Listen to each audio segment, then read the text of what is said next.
off for it. Thank you. The question is that the amendment be disagreed to, and I call the honourable member for Macquarie. Thank you, Deputy Speaker. And it is pretty unbelievable to me that I'm standing here to appeal to other members of this place to support the Housing Australia Future Fund Bill 2023. I thought in the lead up to the election there were some things that we announced that may not have the full support of those opposite, but I thought this was one thing that no one could argue with. We all know the crisis that exists, and I guess it's disappointing and maybe not surprising that the opposition's decided saying no is going to be their fallback position. But to have the Greens opposing it takes me back to a place I don't really want to remember, when there was other legislation in this place, long before I was here, to take action on climate change, when they also blocked something that would have made a world of difference to our economy and our environment, and that was in 2009 with the Carbon Pollution Reduction Scheme. You know, like action on climate change, we on this side of the parliament are trying to shift things after a decade of nothing, a decade of a vacuum on housing policy, where somehow those who were in government in the Abbott, Turnbull, Morrison years thought the market would fix itself somehow. They were so wrong on that, and we are now paying the price as a community, because everybody is worse off when there are people who are struggling. I want to share a story that I was told just in the last few days about young people. Now, in the Blue Mountains and the Hawkesbury, our young people sometimes head to the city when they're stretching their wings and establishing themselves in university, but then later in their careers. And I heard a story from the inner west of someone going to look at a two-bedroom apartment. And of course, two-bedroom apartments are really popular because you can share with someone else and share the rent. It's not all on you, not like a one-bedroom apartment. They counted 71 people in the queue to view this apartment, including a single dad and his son. And this young person said, how hard is it for that single dad and his son to compete with a couple of professionals who might also be looking for it? So the inequity in the current system, in this crisis, is evident every weekend when homes are open for inspection for rentals. And this isn't even about people trying to buy a home. This is just about people trying to put a secure roof over their head somewhere close to where their work life is. We've had no action for a decade by the Liberal Nationals. No action to work with the states to do the one thing that can actually make a tangible difference in a reasonably short space of time, and that is to build more homes. You build them. They do take a bit of time, but they are one of the things we can do on the supply side. Yet those opposite are not interested in doing it, and for whatever reason, the Greens are not willing to support more homes being built. And as I say, I am just stunned that I'm standing here making a speech pointing that out. This should have had universal support. Deputy Speaker, there's no doubt in anyone's mind that there's a really big need. The previous speaker talked about emails she gets. These are not new emails. I went back several years through the emails I've had, and back in April, the 8th of April, thank you very much, 8th of April 2022, Joe got in touch with me just to let me know how unaffordable it was to try and rent a home in the upper mountains, and the increases she was talking about were extraordinary, increases of 25% in the last year or so. Now that's April 2022, so this is not something that's just happened in 2023 or since May 2022 to now.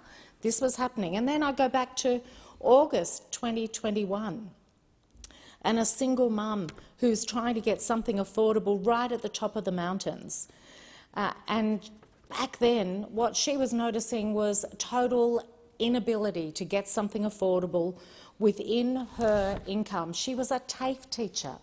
And I've got emails from nurses, from teachers, yes, from single parents, from women who've escaped domestic violence and are re-establishing their lives. And they have been crying out for this, and we are delivering it. In this bill, the first steps to shift things so that the inequity that currently exists can be transformed. Yet, for some reason, people in this place think that it's not good enough or it's not something they're willing to support.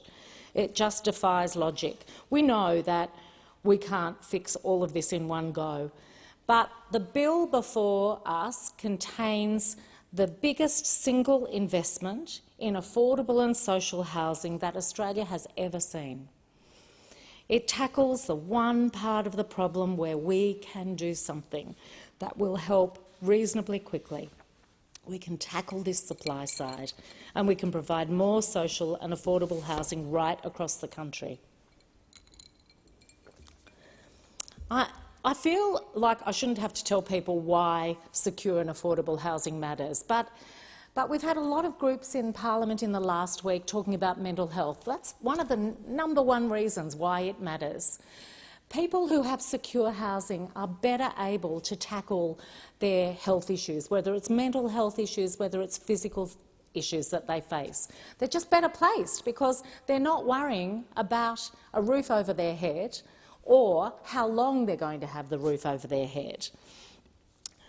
Long-term, affordable and secure housing creates a new beginning for any woman who's fled a relationship of violence.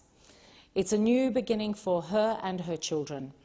I don't understand why anyone would want to stop that from happening and want to stop us from making some improvements in this way. There's a ton of research that shows the costs of providing stable and affordable housing, whether it's to the individual or the wider community or from government, and we would call this investment, which is why it is done in the way that it is, because these will be investments. All this research shows that the health outcomes are much better.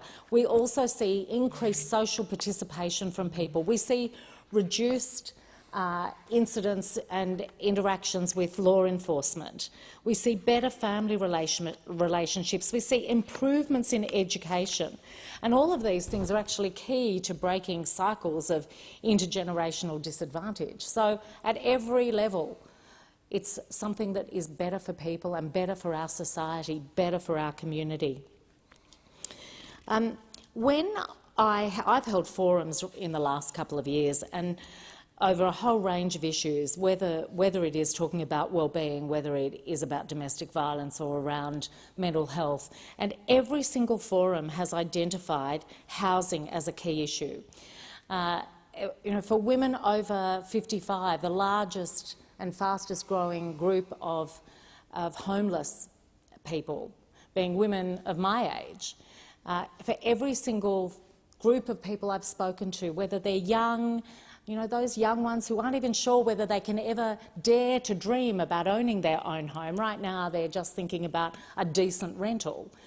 It's come up in every single forum. It's come up when I've been talking to veterans and their families, the need for secure housing. So there isn't a part of our society that's not going to be touched by what this Housing Australia Future Fund bill starts to put in place.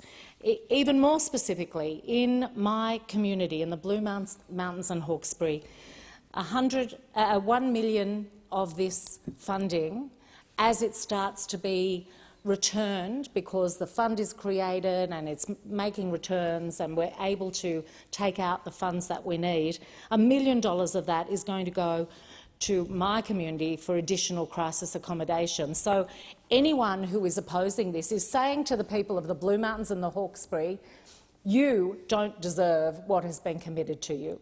And I would really urge those opposite, the Liberal Nationals and the Greens, please support this fund. Please do something that may not be perfect in your mind, but you know is going to make a significant difference, and help us stop the 10 years of policy drift that this sector has seen, that has landed us where we are. And this is one really practical step we can take to start to turn things round.